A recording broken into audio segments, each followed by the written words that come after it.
ನಮಸ್ಕಾರ. ಚಕ್ಬಂದಿ ವಿಶೇಷ ಕಾರ್ಯಕ್ರಮಕ್ಕೆ ಸ್ವಾಗತ. ನಾನು ಅರುಣ್ ಬಡಿಗೇರ್. ಕಾಂಗ್ರೆಸ್ ಮುಕ್ತ ಭಾರತ್ ಇದು ಬಿಜೆಪಿ ಚುನಾವಣೆ ಸಂದರ್ಭದಲ್ಲಿ ಹೇಳಿಕೊಂಡು ಬರ್ತಾ ಇರುವಂತಹ ಮಾತು.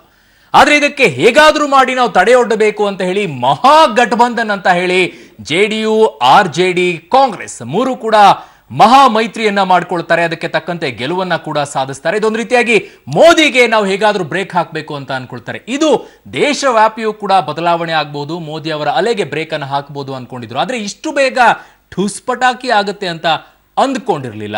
ಆದ್ರೆ ಇದೆಲ್ಲವನ್ನ ಕೂಡ ಗಮನಿಸ್ತಾ ಹೋದಂತ ಸಂದರ್ಭದಲ್ಲಿ ಇದು ಬಿಜೆಪಿಯ ರಾಜಕೀಯ ಕುತಂತ್ರ ಅಂತ ಒಂದ್ ಕಡೆ ಹೇಳ್ತಾ ಇದ್ದಾರೆ, ಬಿಜೆಪಿಯ ರಾಜಕೀಯ ಚಾಣಾಕ್ಷತನ ಅಂತ ಇನ್ನೊಂದು ಕಡೆ ಹೇಳ್ತಾ ಇದ್ದಾರೆ. ಮಗದೊಂದು ಕಡೆ ರಾಜಕೀಯದಲ್ಲಿ ಏನ್ ಬೇಕಾದ್ರೂ ಆಗಬಹುದು, everything is fair in love and war ಅಂತ ಹೇಳ್ತಾರೆ. ಹಾಗೆ ಇದು ಆಗಿರೋದು. ಅದೇ ರೀತಿಯಾಗಿ ಕರ್ನಾಟಕದಲ್ಲಿ ರಾಜಕೀಯವಾಗಿ ಏನಾದ್ರೂ ಆಗಬಹುದಾ? ಎಲ್ಲಾ ರಾಜ್ಯಗಳಲ್ಲೂ ಕೂಡ ಬಿಜೆಪಿ ತನ್ನ ಅಧಿಕಾರವನ್ನ ಸ್ಥಾಪನೆ ಮಾಡೋಕೆ ಹೊರಟಂತ ಸಂದರ್ಭದಲ್ಲೇ ಕರ್ನಾಟಕ ಒಂದೇ ಈಗ ಉಳಿದಿರುವಂತಹ ದೊಡ್ಡ ರಾಜ್ಯ. ಹಾಗಾಗಿ ಬಿಜೆಪಿ ಇಲ್ಲಿ ಅಧಿಕಾರವನ್ನ ಹಿಡಿಯೋಕೆ ಏನ್ ಬೇಕಾದ್ರೂ ಮಾಡಬಹುದಾ? ಇಲ್ಲಿ ಯಾವ ರೀತಿಯಾಗಿ ಸಿಬಿಐ ಅನ್ನ ಬಳಸ್ಕೊಳ್ಳುತ್ತೆ, ಇಲ್ಲಿ ಯಾವ ರೀತಿಯಾಗಿ ಐಟಿ ಅನ್ನ ಬಳಸ್ಕೊಳ್ಳುತ್ತೆ, ಎಲ್ಲವೂ ಕೂಡ ಕುತೂಹಲವಾಗಿ ಉಳಿದಿದೆ. ಹಾಗಾಗಿ ಏನ್ ಮಾಡುತ್ತೆ, ಏನ್ ನಡೆಯುತ್ತೆ, ಯಾವ ರೀತಿ ಸಾಗುತ್ತೆ ನೋಡೋಣ ಇವತ್ತಿನ ಚರ್ಚೆಯಲ್ಲಿ. ಇದು ಇವತ್ತಿನ ವಿಶೇಷ. ಮೋದಿ ವ್ಯೂಹದಲ್ಲಿ ಸಿದ್ದು. ಬಿಹಾರದಂತೆಯೇ ರಣಕುಶಲಿ ಮೋದಿಯ ವಶವಾಗುತ್ತಾ ಕರ್ನಾಟಕ? ಮೋದಿ ಮುಂದೆ ನಡೆಯಲ್ವಾ ಸಿದ್ದು ಧರ್ಮಧ್ವಜ ರಾಜಕೀಯ ನಾಟಕ? ಬಹುಶಃ ಈ ಕ್ಷಿಪ್ರ ರಾಜಕೀಯ ಬೆಳವಣಿಗೆಯನ್ನ ಯಾರೊಬ್ಬರೂ ಊಹಿಸೇ ಇರಲಿಲ್ಲ. ಹೀಗೂ ಆಗಬಹುದು ಅಂತ ಭಾವಿಸಿರ್ಲಿಲ್ಲ. ಆದ್ರೆ ರಾಜಕೀಯ ಚದುರಂಗದಾಟದಲ್ಲಿ ಮೋದಿ ಅಮಿತ್ ಶಾ ಜೋಡಿ ಇಟ್ಟ ಚೆಕ್ಗೆ ಲಾಲು ಮಕಾಡೆ ಬಿದ್ದಿದ್ದಾರೆ. ಟೂ ಬಿಟ್ಟಿದ್ದ ನಿತೀಶ್ ಕುಮಾರ್ ಮತ್ತೆ ಗರ್ ವಾಪಸಿಯಾಗಿದ್ದಾರೆ. ಅಲ್ಲಿಗೆ ಭಾರತ ಪೂರಾ ದಂಡಿಯಾತ್ರೆಗೆ ಹೊರಟಿರುವಂತಹ ನರೇಂದ್ರ ಮೋದಿ ಬಿಹಾರವನ್ನ ಕೈವಶ ಮಾಡಿಕೊಂಡಿದ್ದಾರೆ. ಹಾಗಾದ್ರೆ ಮೋದಿಯ ಮುಂದಿನ ಟಾರ್ಗೆಟ್ ಯಾವುದು ಅಂತ ನೋಡೋದೇ ಆದ್ರೆ ನಿಸ್ಸಂಶಯವಾಗಿ ಕರ್ನಾಟಕ ಗೋಚರಿಸ್ತಾ ಇದೆ. ಸದ್ಯ ಚಾಣಾಕ್ಷ ದಾಳ ಉರುಳಿಸಿರುವ ಸಿದ್ದರಾಮಯ್ಯ ಪ್ರತ್ಯೇಕ ಕನ್ನಡ ಧ್ವಜ ಹಾಗೂ ಪ್ರತ್ಯೇಕ ಲಿಂಗಾಯತ ಧರ್ಮದ ಅಜೆಂಡಾವನ್ನ ಮುಂದಿಟ್ಕೊಂಡು ರಾಜಕೀಯ ಮಾಡ್ತಾ ಇದ್ದಾರೆ. ಕನ್ನಡ ಅಸ್ಮಿತೆ ಹಾಗೂ ಲಿಂಗಾಯತರ ಒಡೆದು ಆಳೋ ನೀತಿಯಿಂದ ಬಿಜೆಪಿಗೆ ಮಣ್ಣು ಮುಕ್ಕಿಸಲು ಸಿದ್ದು ಪಣ ತೊಟ್ಟಿದ್ದಾರೆ. ಸಿದ್ದರಾಮಯ್ಯನವರ ಈ ರಾಜತಂತ್ರಕ್ಕೆ ಮೋದಿ ಪ್ರತಿತಂತ್ರ ರೂಪಿಸಿದ್ದಾರೆ ಅಂತ ಹೇಳಲಾಗ್ತಾ ಇದೆ. ಸಿಎಂ ಆಪ್ತ ಗ್ಯಾಂಗ್ ಮೇಲೆ ಕಾನೂನಿನ ಬಲೆ ಬೀಸೋದು ಮೋದಿಯ ಮಾಸ್ಟರ್ ಪ್ಲಾನ್.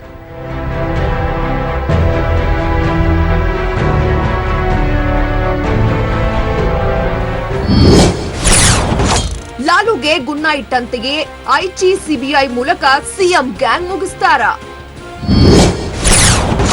ನಿತೀಶ್ ಸೆಳೆದಂತೆ ದೇವೇಗೌಡರ ಹೆಗಲ ಮೇಲೆ ದೋಸ್ತಿ ಕೈ ಹಾಕ್ತಾರ? ಲಾಲು ಪರಿವಾರದ ಅಕ್ರಮ ಆಸ್ತಿ ಮೇಲೆ ಐಟಿ ಹಾಗೂ ಸಿಬಿಐ ರೇಡ್ ಮಾಡಿಸಿದ ಮೋದಿ ಈ ಮೂಲಕ ಮಹಾಗಠಬಂಧನ್ಗೆ ಭಂಗ ತರುವಲ್ಲಿ ಯಶಸ್ವಿಯಾಗಿದ್ದಾರೆ. ಹಳೆಗಂಡನ ಪಾದವೇಗತಿ ಅಂತ ನಿತೀಶ್ ಲಾಲುಗೆ ಡೈವೋರ್ಸ್ ಕೊಟ್ಟು ಮೋದಿ ಕೈ ಹಿಡಿದಿದ್ದಾರೆ. ಮೋದಿಯ ಈ ತಂತ್ರಗಾರಿಕೆ ಕರ್ನಾಟಕದಲ್ಲೂ ಕಂಡುಬರೋ ಸಾಧ್ಯತೆ ಇದೆ. ಸಿದ್ದು ಆಪ್ತ ಗೋವಿಂದರಾಜು ಕಪ್ಪ ಡೈರಿಯನ್ನೇ ಆಧಾರವಾಗಿಟ್ಕೊಂಡು ರಾಜಕೀಯ ಬಾಣ ಪ್ರಯೋಗಿಸಲಿದ್ದಾರಂತೆ ಮೋದಿ. ಐಟಿ, ಸಿಬಿಐ ಹಾಗೂ ಇಡಿ ಮೂಲಕ ಸಿದ್ದರಾಮಯ್ಯ ಗ್ಯಾಂಗ್ನ ಬಾಲ ಕಟ್ ಮಾಡಲು ಚಿಂತನ ಮಂಥನ ನಡೆಸಿದ್ದಾರೆ ಎನ್ನಲಾಗ್ತಾ ಇದೆ. ಅಲ್ಲದೆ ನಿತೀಶ್ ಕುಮಾರನ್ನ ಸೆಳೆದಂತೆ ದೇವೇಗೌಡರ ಸೆಳೆಯಲು ಮೋದಿ ಮುಂದಾಗಲಿದ್ದಾರಂತೆ. ಮುಂದಿನ ಚುನಾವಣೆಯಲ್ಲಿ ಅತಂತ್ರ ಸ್ಥಿತಿ ನಿರ್ಮಾಣವಾದ್ರೆ ಜೆಡಿಎಸ್ ನೆರವಿನಿಂದ ಅಧಿಕಾರ ಚುಕ್ಕಾಣಿ ಹಿಡಿಯೋದು ಮೋದಿಯವರ ದೂರಗಾಮಿ ಯೋಜನೆ ಇದ್ದಂತಿದೆ. ಇದೆಲ್ಲದರ ಬಗ್ಗೆ ಚರ್ಚೆನ ಮಾಡ್ತೀನಿ. ನನ್ನ ಜೊತೆಗೆ ಅತಿಥಿಗಳಿದ್ದಾರೆ. ಮೊದಲೇದಾಗಿ ಕಾಂಗ್ರೆಸ್ ಇಂದ ಹಿರಿಯ ನಾಯಕರಾಗಿರುವಂತಹ ದಿವಾಕರ್ ಸರ್ ನಮ್ಮ ಜೊತೆಗಿದ್ದಾರೆ. ಸರ್, ಕಾರ್ಯಕ್ರಮಕ್ಕೆ ಸ್ವಾಗತ ಸರ್. ನಮ್ಮ ಜೊತೆಗೆ ಜೆಡಿಎಸ್ ನಿಂದ ರಮೇಶ್ ಬಾಬು ಅವರಿದ್ದಾರೆ. ಸರ್, ಕಾರ್ಯಕ್ರಮಕ್ಕೆ ಸ್ವಾಗತ ಸರ್. ನಮ್ಮ ಜೊತೆಗೆ ಬಿಜೆಪಿಯಿಂದ ಬೇಳೂರು ಗೋಪಾಲಕೃಷ್ಣ ಅವರಿದ್ದಾರೆ. ಕಾರ್ಯಕ್ರಮಕ್ಕೆ ಸ್ವಾಗತ sir. Yes sir. Diwakar sir, ತಾನು ಎಲ್ಲಾ ರಾಜ್ಯಗಳಲ್ಲೂ ಕೂಡ ಅಧಿಕಾರವನ್ನ ಹಿಡಿಬೇಕು ಅನ್ನೋದಕ್ಕೋಸ್ಕರನೇ ವಿರೋಧ ಪಕ್ಷದ ರಾಜ್ಯಗಳಲ್ಲಿ ಅಭದ್ರಗೊಳಿಸುವಂತ ಕೆಲಸವನ್ನ ಬಿಜೆಪಿ ಮಾಡ್ತಾ ಇದೆ. ನೋಡಿ, ಈ ಚರ್ಚೆಯ ಪ್ರಾರಂಭದಲ್ಲಿ ತಾವು ಇಂಟ್ರಡಕ್ಷನ್ ಕೊಡುವಾಗ ಒಂದು ಮಾತು ಹೇಳಿದರು, ಭಾಳ ಕ್ಷಿಪ್ರಗತಿ ಅಂತ. ಇದು ಕ್ಷಿಪ್ರಗತಿ ಅಲ್ಲ, it is A planned conspiracy. Ramnath Kovind ಅವರಿಗೆ ಮತ ಹಾಕೋ ಸಂದರ್ಭದಿಂದ ಬಹಿರಂಗಗೊಂಡ ನಿತೀಶರ ನಡವಳಿಕೆಗಳು ನಿನ್ನೆ ದಿವಸ ಅವು they have reached the culmination. ಅದು ಡಿನೋಟಿಫೈ ಇಂದನೂ ಹಿಡಿದು ಅಲ್ಲ, ಅದು ಹೇಳಿಕೆ ಮಾತ್ರ. ಡಿನೋಟಿಫೈನ ಎಲ್ಲರೂ ಸ್ವಾಗತ ಮಾಡ್ತಾರೆ, ಅದೊಂದು ಸರ್ಕಾರದ ಕಾರ್ಯಕ್ರಮ. ಆದರೆ ಒಂದು ರಾಜಕೀಯ ರಾಮನಾಥ್ ಕೋವಿಂದ್ ಅವರಿಗೆ ಮತ ಹಾಕ್ತಕ್ಕಂಥ ತೀರ್ಮಾನ ಏನು ತಗೊಂಡಿದ್ರು, ಆ ತೀರ್ಮಾನದಿಂದಲೇ ನಿತೀಶ್ ಅವರು ಬಿ ಜೆ ಪಿ ಕಡೆ ಒಲಿತಾ ಇದ್ದಾರೆ ಎಂಬತಕ್ಕಂಥ ಒಂದು ಸಂದೇಶ ಎಲ್ಲರಿಗೂ ಬಹಳ ಸ್ಪಷ್ಟವಾಗಿ ಗೊತ್ತಾಗಿತ್ತು. ಎರಡನೇದಾಗಿ ನಿತೀಶ್ ಕುಮಾರ್ ಅವರು ಬಹುಶಃ ಈ ದೇಶದಲ್ಲಿ ತುಂಬ ಭರವಸೆಯನ್ನು ಹುಟ್ಟಿಸಿದಂಥ ಒಂದು ನಾಯಕ. ಯಾಕಂದರೆ ಕಳೆದ 13-14 ವರ್ಷ ಬಿಹಾರದಂಥ ರಾಜ್ಯದಲ್ಲಿ ಮುಖ್ಯಮಂತ್ರಿಯಾಗಿ ಅವರು ದೊಡ್ಡ ಭರವಸೆಯನ್ನು ಹುಟ್ಟಿಸಿದ್ರು.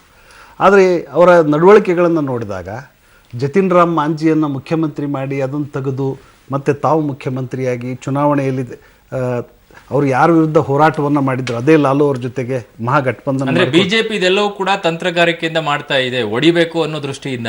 ಬಿಜೆಪಿ ತಂತ್ರಗಾರಿಕೆ ಅನ್ನೋದಕ್ಕಿಂತಲೂ ನಾನು ಇದರಲ್ಲಿ ಏನು ನನ್ನ ಅನಿಸಿಕೆ ಏನು ಅಂತಂದರೆ, ಈ ಬಹಳ ಈ ತನ್ನ ಇಮೇಜ್ಗೋಸ್ಕರ ಎಂಥ ಒಬ್ಬ ಅಪರ್ಚುನಿಸ್ಟ್ ಆಗಬಲ್ಲ ಎಂಬ ಉದಾಹರಣೆಯನ್ನು ನಿತೀಶ್ ಕುಮಾರ್ ಅವರು ಈ ದೇಶಕ್ಕೆ ಕೊಟ್ಟುಬಿಟ್ಟಿದ್ದಾರೆ.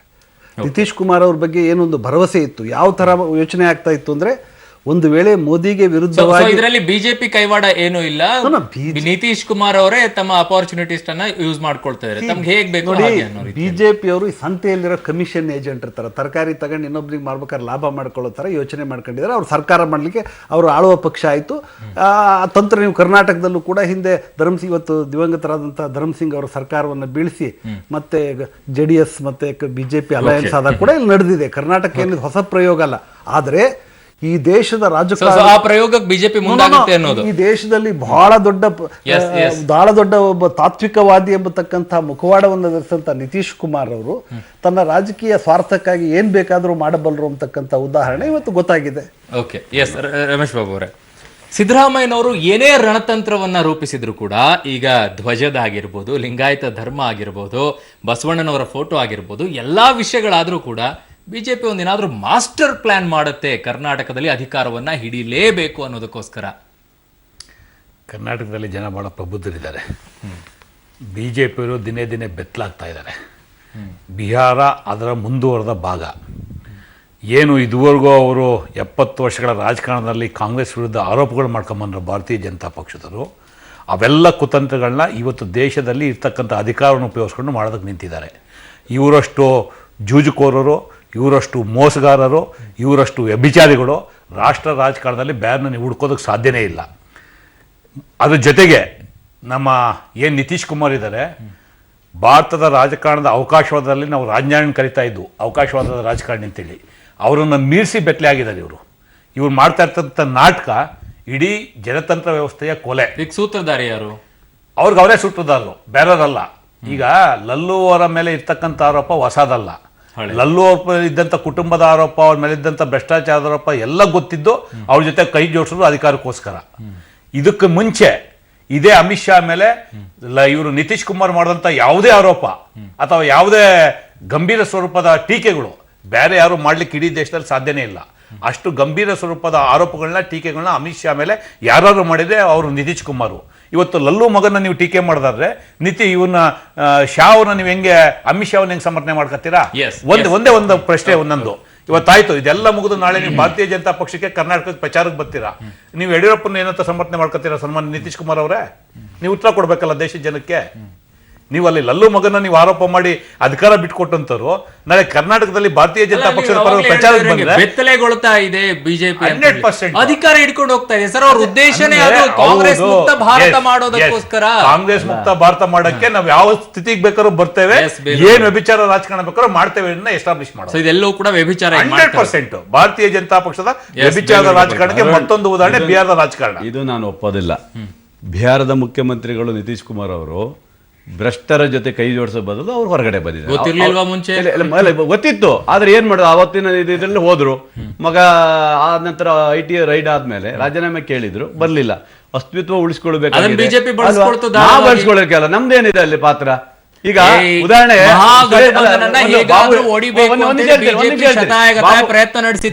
ಬಾಬು ಹೇಳಿದಾರಲ್ಲ, ಹಾಗಾದ್ರೆ ಇವರು ಹಿಂದಿನ ಚುನಾವಣೆ ಇದರಲ್ಲಿ ಇವರು ಕಾಂಗ್ರೆಸ್ ಜೊತೆ ಹೋದ್ರು, ನಮ್ ಜೊತೆ ಬಂದ್ರು, ಬರ್ಲಿಲ್ವಾ? ಅಧಿಕಾರಕ್ಕೆ ಯಾಕೆ ಬಂದ್ರು? ಹಂಗಾದ್ರೆ ನಮಗೆ ಬೈಲಿಲ್ಲ, ಇವರು ಬೈದು ಅಧಿಕಾರಕ್ಕೆ ಬರ್ಲಿಲ್ವಾ? ಅವಾಗ ಗೊತ್ತಿರ್ಲಿಲ್ವ ಹಾಗಾದ್ರೆ ಬಾಬು ಅವರೇ ನಿಮ್ಗೆ? ಅಂದ್ರೆ ನೀವು ಮಾತ್ರ ಹೆಂಗ್ ಬೇಕಾದ್ರೂ ಹೋಗ್ಬೋದು, ನಿತೀಶ್ ಕುಮಾರ್ ಹೋಗ್ಬಾರ್ದಾ? ಅರೆ ರಾಜಕಾರಣ ಉಳಿಸ್ಕೊಳ್ಬೇಕಾಗಿದೆ. ಇವತ್ತು ಅವ್ರ ರಾಜೀನಾಮೆ ಕೊಟ್ಟು ಹೊರಗೆ ಬಂದು ಭಾರತೀಯ ಜನತಾ ಕುಮಾರ್ ಅವರು ರಾಜೀನಾಮೆ ಕೊಟ್ಟ ತಕ್ಷಣ ಪ್ರಧಾನಿ ನರೇಂದ್ರ ಮೋದಿ ಅವರು ಅಭಿನಂದನೆ ಸಲ್ಲಿಸ್ತಾರೆ. ಅದಾದ ತಕ್ಷಣ ಸುಶೀಲ್ ಕುಮಾರ್ ಮೋದಿ ಮತ್ತು ನಿತೀಶ್ ಕುಮಾರ್ ಮಧ್ಯೆ ಚರ್ಚೆಯಾಗಿ ಆ ಚರ್ಚೆಯ ಅಂತಿಮ ಸ್ವರೂಪ ಇದಾಗಿದೆ ಹೊರತು ಈ ಅಭಿನಂದನೆ ನಾಟಕ ರೂಪದಲ್ಲಿ ನಡೆದು ಹೈ ಡ್ರಾಮಾ. ಹೈಡ್ರಾಮಾ ಈಗ ಕರ್ನಾಟಕದಲ್ಲಿ ಸಿದ್ಧತೆ ನಡೀತಾ ಇದೆ. ನಮ್ಗೇನಿಲ್ಲ. ಆ ರೀತಿಯಾದಂತ ಹೈಡ್ರಾಮಾ ಕ್ರಿಯೇಟ್ ಮಾಡೋಕೆ ಕರ್ನಾಟಕದಲ್ಲಿ ಸಿದ್ಧತೆ ನಡೀತಾ ಇದೆ. ನಮಗೆ ಬೇಕಾಗಿಲ್ಲ. ಕರ್ನಾಟಕದಲ್ಲಿ ಎಲೆಕ್ಷನ್ ಮೂಲಕನೇ ಹೋಗ್ತೀವಿ, ನಾವು ಅಧಿಕಾರವನ್ನು ಹಿಡಿತೀವಿ. ನಮ್ಗೆ ಆ ತರ ಅವಶ್ಯಕತೆ ಇಲ್ಲ. ನಮಗೆ ಆ ತರ ಇಳಿಸುವಂತ ಪ್ರಶ್ನೆನೇ ಇಲ್ಲ. ಸಿದ್ದರಾಮಯ್ಯ ಅವರನ್ನ ಇಳಿಸುವಂತ ಪ್ರಶ್ನೆ ನಮಗೆ ಇಲ್ಲ. ಅಲ್ಲಿ ನಮ್ಗೆ ಅವಶ್ಯಕತೆ ಇಲ್ಲ. ಈ ದೇಶದಲ್ಲಿ ಇದೇ ದೊಡ್ಡ ರಾಜ್ಯ ಕಾಂಗ್ರೆಸ್ ಇರುವಂಥದ್ದು. ಅದನ್ನ ನಾವು ಹೇಗೆ ಮಾಡ್ಬೇಕು ನಮ್ಗೆ ಗೊತ್ತಿದೆ. ಚಾಣಕ್ಯ ರಾಜಕಾರಣವನ್ನ ಅಮಿತ್ ಶಾ ಅವ್ರಿಗೂ ತಿಳಿಸ್ತಾರೆ, ನಾವು ಮಾಡ್ತೀವಿ. ಮುಂದಿನ ಚುನಾವಣೆ ನಾವು ಗೆದ್ದು ಬರ್ತೀವಿ, ಅದು ಬೇರೆ ಪ್ರಶ್ನೆ. ನಾವು ಉಳಿಸಕ್ ಹೋಗೋದಲ್ಲ, ಯಾವುದೇ ಕುತಂತ್ರವನ್ನು ನಾವು ಮಾಡೋದಿಲ್ಲ. ನಮ್ಮ ಪಕ್ಷದಲ್ಲಿ ಬೇಕಾಗಿಲ್ಲ. ರಮೇಶ್ ಬಾಬು ಸರ್, ತಮಿಳುನಾಡಿನಲ್ಲಿ ಇದೇ ರೀತಿಯಾಗಿ ಗಲಾಟೆಗಳನ್ನ ಬಿಸಿಯಲ್ಲಿ ಒಡಕಗಳನ್ನ ಉಂಟು ಮಾಡಿ ಶಶಿಕಲಾ ಅವ್ರಿಗೆ ಆಗಲಾರ್ದಂಗೆ ಎಲ್ಲಾ ರೀತಿಯಾದಂತಹ ಕುತಂತ್ರಗಳ ನಡೆಯಿತು. ಪಶ್ಚಿಮ ಬಂಗಾಳದಲ್ಲೂ ಕೂಡ ಇದೇ ರೀತಿಯಾದಂತಹ ವ್ಯವಸ್ಥೆಯನ್ನ ಮಾಡಿದ್ರು. ಮಮತಾ ಬ್ಯಾನರ್ಜಿ ಅವರು ನೇರವಾದಂತಹ ಆರೋಪವನ್ನ ಮಾಡ್ತಾರೆ, ಇದನ್ನ ಒಡೆದು ಆಳುವಂತಹ ನೀತಿಯನ್ನ ಪ್ರಧಾನಿ ಮೋದಿ ಅವರು ಮಾಡ್ತಾ ಇದ್ದಾರೆ ಅಂತ ಹೇಳಿ. ಡಾರ್ಜಿಲಿಂಗ್ ಗಲಾಟೆಯನ್ನ ಕೇಂದ್ರ ಸರ್ಕಾರದ ಡಿಫೆನ್ಸ್ ಫೋರ್ಸಸ್ ಮಾಡಿದೆ ಅಂತಕ್ಕಂಥ ಆರೋಪ ಮಾಡಿದ್ದಾರೆ. ಒಂದು ಸಣ್ಣ ಸಲಹೆ ಇದೆ. ಓಕೆ, ಆಯ್ತು, ನಾವು ಗೋಪಾಲ್ ಕೃಷ್ಣ ಅವ್ರನ್ನ ಸ್ವಾಗತ ಮಾಡ್ತೀನಿ. ನಿಮ್ಗೆ ಅಂತ ಬದ್ಧತೆ, ನಿಮ್ಗೆ ಕಮಿಟ್ಮೆಂಟ್ ಇದ್ರೆ ಬಿಹಾರದಲ್ಲಿ ಯಾವ ನಿರ್ಧಾರಕ್ಕೆ ಬರ್ಬೇಕಾಯ್ತು? ನೀವು ನಿತೀಶ್ ಕುಮಾರ್ಗೆ ಡಿಸಾಲ್ವ್ ಮಾಡಕ್ಕೆ ಹೇಳಿ ಅಸೆಂಬ್ಲಿಗೆ ಹೋಗಿ ಚುನಾವಣೆ ಫೇಸ್ ಮಾಡ್ಬೇಕಾಯ್ತು. ಮ್ಯಾಂಡೇಟ್ ಕೇಳಿ ಬೇಕಾಗಿಲ್ಲ. ಎಂತೆಂತವ್ರು ಬೈದವರೆಲ್ಲ ಒಟ್ಟಾಗಿಲ್ವಾ ದೇಶದಲ್ಲಿ? ರಾತ್ರಿ 5 ಗಂಟೆಗೆ ರಾಜೀನಾಮೆ ಕೊಡ್ತಾರೆ. ಆಸ್ಪತ್ರೆಯಲ್ಲಿ ಟ್ರೀಟ್ಮೆಂಟ್ ತಗೋತಂದಾಗ ರಾಜ್ಯಪಾಲ ಕೇಸರಿನಾಥ್ ತ್ರಿಪಾಠಿ ರಾತ್ರಿ 12 ಗಂಟೆಗೆ ಅವ್ರು ಲೆಟರ್ ಕೊಡ್ತಾರೆ. ಲೆಜಿಸ್ಲೇಚರ್ ಪಾರ್ಟಿ 1 ಗಂಟೆಗೆ ಕರೀತಾರೆ. ಇವತ್ತು 5 ಗಂಟೆಗೆ ಪ್ರಮಾಣ ವಚನ ಸ್ವೀಕರಿಸ್ತಾರೆ. ಆ ವೇಗ ಮತ್ತು ವೇಗೋತ್ಕರ್ಷ ಏನಿದೆಯಲ್ಲ, ಅಧಿಕಾರ ಹಿಡಿಯೋದು, ಇದನ್ನು ನೋಡಿದಾಗ ಕೇಂದ್ರ ಸರ್ಕಾರದ ಸಹಕಾರ ಇಲ್ಲದೇನೆ ನೀವು ಕಲ್ಕತ್ತಾದಲ್ಲಿದ್ದಂಥ ಹುಷಾರಿಲ್ಲದೆ ಇರತಕ್ಕಂಥ ಗವರ್ನರ್ನ ಏರ್ಲಿಫ್ಟ್ ಮಾಡ್ತೀರಿ. ನೋಡಿ, ಕೇಂದ್ರ ಸರ್ಕಾರ ಪ್ರಜಾಪ್ರಭುತ್ವದ ಬಗ್ಗೆ ಮಾತನಾಡ್ತಕ್ಕಂಥ ನರೇಂದ್ರ ಮೋದಿ ಮತ್ತು NDA ಸರ್ಕಾರ ಇದೆಯಲ್ಲ, ಅದು ಹಗಲು ವ್ಯಭಿಚಾರ ಅಷ್ಟೇ ಅಲ್ಲ. ಈ ಇದರಲ್ಲಿ ಟೋಲ್ಗಳಲ್ಲಿ ಇದನ್ನ ಮಾಡ್ತಾರೆ ನೋಡಿ, ಭಿಕ್ಷೆ ಬೇಡ್ತಾರೆ. ಆ ಮಾದರಿಯಲ್ಲಿ ಅಧಿಕಾರವನ್ನು ಹಿಡ್ಕೊಂಡಿದ್ದಾರೆ ಅಂತ ಹೇಳಿ ಇಡೀ ದೇಶ ಅದನ್ನು ಖಂಡಿಸಬೇಕು.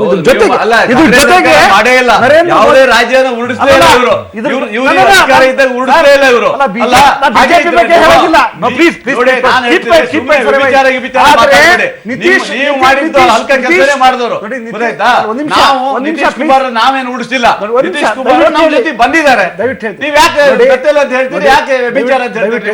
ನಿತೀಶ್ ಕುಮಾರ್ ಅವರು ಇವತ್ತು ತಾತ್ವಿಕ ರಾಜಕಾರಣದ ಬಗ್ಗೆ ಮಾತನಾಡ್ತಾರೆ. ನಿತೀಶ್ ಕುಮಾರ್ ಅವರು ರಾಜಕಾರಣಿ ಹೌದ್ರಿ,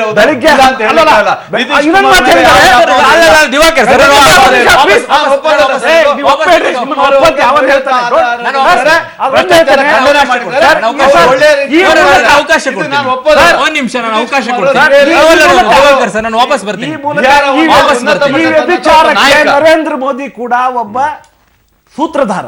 ಈ